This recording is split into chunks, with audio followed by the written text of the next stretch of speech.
Good morning, everyone. So I am here to tackle about the current and common problem of special and inclusive education. But before we begin, let us first define what is special and inclusive education and what are the difference between the two. Okay, so let's start. Special education is a place to provide additional services, support, programs, specialized placement, or environments to ensure that all students' educational needs are met.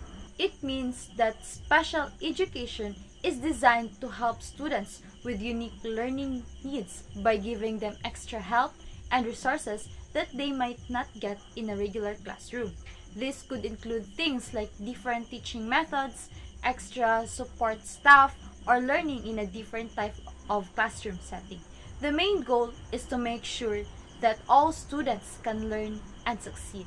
While inclusive education means that all students attend are welcomed by their neighborhood schools in age-appropriate regular classes and are supported to learn, contribute, and participate in all aspects of the life of the school.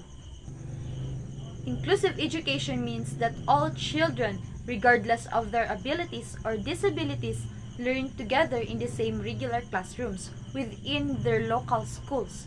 They are welcomed and supported to learn, contribute, and be involved in all school activities alongside their peers.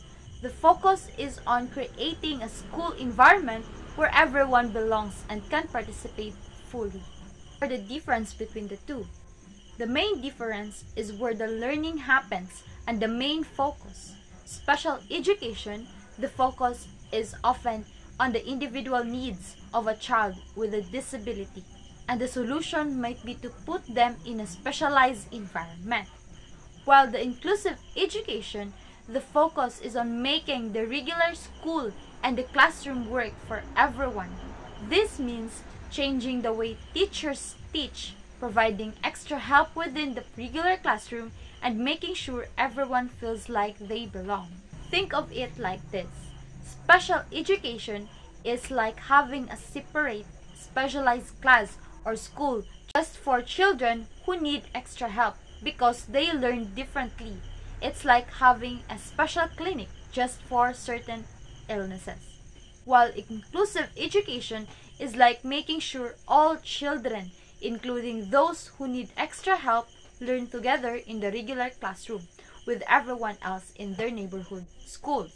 It's like making sure a public health center can help everyone, no matter their health issue. Imagine in a game. Special education might be like having a different game with a different rules just for some players. While inclusive education is like changing the rules of the main game or giving some players extra tools so that everyone can play together. So many people believe that inclusive education is a better way because it helps all children learn from each other, build friendships, and feel like they are part of their community. It focuses on making sure that school system is fair and works for everyone. Despite significant progress in inclusive education, there are still numerous challenges that affect both the implementation and effectiveness of special and inclusive education programs. Here are some of the common and ongoing issues. Actually, there are 9, but I am just focusing on just 3. So first, insufficient teacher training and professional development. So what do you mean by that? So it means that teachers are not being prepared, equipped with the necessary knowledge, skills, and ongoing support to effectively teach all students, especially those with diverse learning needs and disabilities within inclusive education settings. Problem: many general education teachers do not receive adequate training in special education. The impact: teachers often feel unprepared to meet the diverse needs of their students. This lack of preparation and continuous learning leads to teachers' feelings inadequate, which is turn negatively affect how well they can implement inclusive practices and can even result in students with disabilities being excluded from mainstream education. Example, a teacher might not have the tools to effectively support a students with autism, leading to either neglect of their specific needs or intentional exclusion. It states that a teacher might not have the necessary tools to effectively support a students with autism. The consequence of this lack of training can lead to, first, neglect of their specific needs.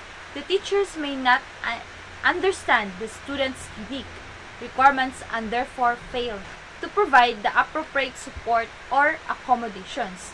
Second, unintentional exclusion. Even without intending to, the teacher's lack of knowledge and skills might lead to the students with autism being excluded from certain activities, learning opportunities, or social interactions within the general education setting.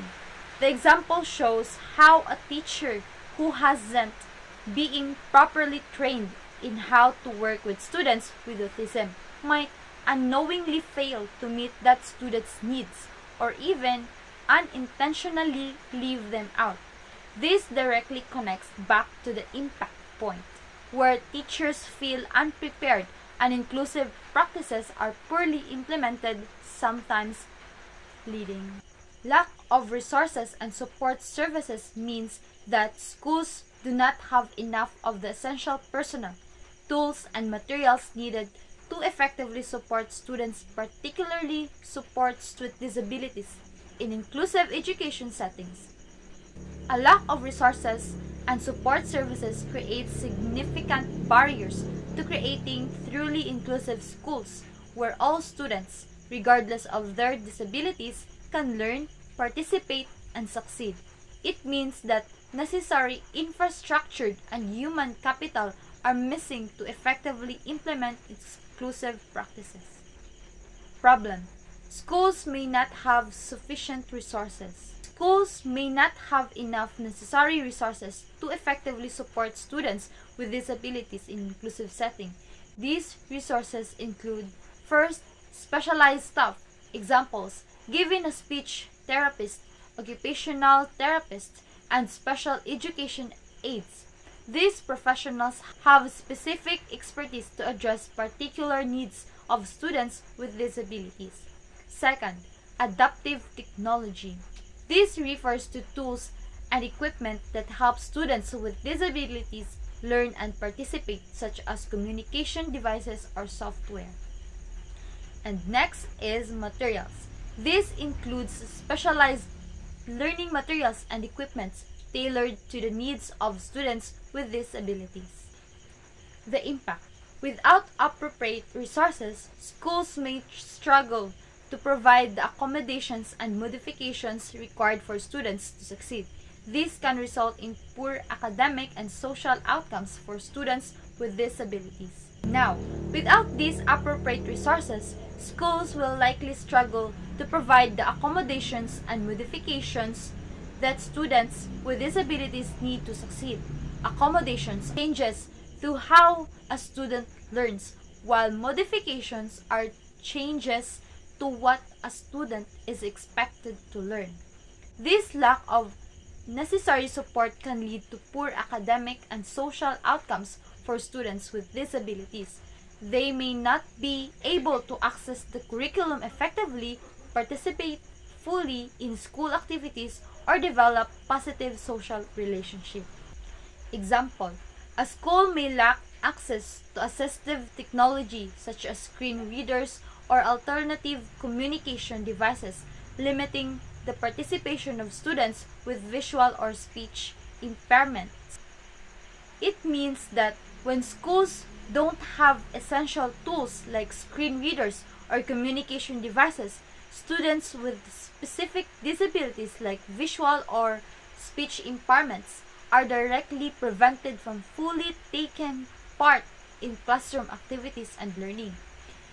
It highlights that inclusion isn't just about being in the same classrooms. It's about having the necessary resources to actually access and engage with the learning environment. Without these resources, students with disabilities face significant barriers to participation, undermining the goals of inclusive education. So last is overcrowded classrooms and large student-to-teacher ratio. It means that when there are too many students in one classroom and not enough teachers, it becomes very hard for teachers to meet the individual learning needs of every student, especially those who require extra help and attention due to their disabilities. The sheer number of students makes it practically impossible for teachers to provide and focus support necessary for successful inclusion. Problem: many schools, particularly in underserved areas, face overcrowded classrooms and a high student-to-teacher ratio.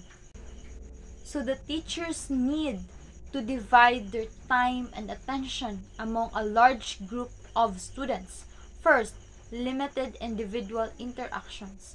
It's difficult for teachers to have one-on-one time with students to understand their specific needs, learning styles, and challenges. Second, challenges and differentiations. Tailoring lessons and activities to meet the diverse learning needs within a large group becomes a significant hurdle. The last one is increased workload for teachers. Managing a large class requires more administrative tasks, grading, and general classroom management, learning less time for individualized support. Impact: students with special needs may not receive the personalized support and instruction they require as teachers struggle to balance the needs of a diverse classroom. This means that students with disabilities often have individualized education programs that outline specific accommodations and modifications. In overcrowded classrooms, teachers struggle to implement this effectively. Reduce poor progress for students with disabilities. Without targeted support, these students may fall behind academically and socially. Increases frustration for teachers. Teachers may feel unable to inadequately support all their students, leading to burnout and decreased job satisfaction. And also, potentially for behavior issues. Students who are not having their needs met may act out or become disengaged. And lastly, wider achievements gaps. The lack of individualized support can exacerbate differences in academic outcomes between students with or without disabilities. In addition, the problem of overcrowded classrooms and high students-to-teacher ratios creates a situation where teachers are overwhelmed and lack of capacity to provide the individualized attention and support that students with disabilities critically need for successful inclusion and learning. The impact of these students' specific needs are not being met, potentially hindering their progress and overall educational experience.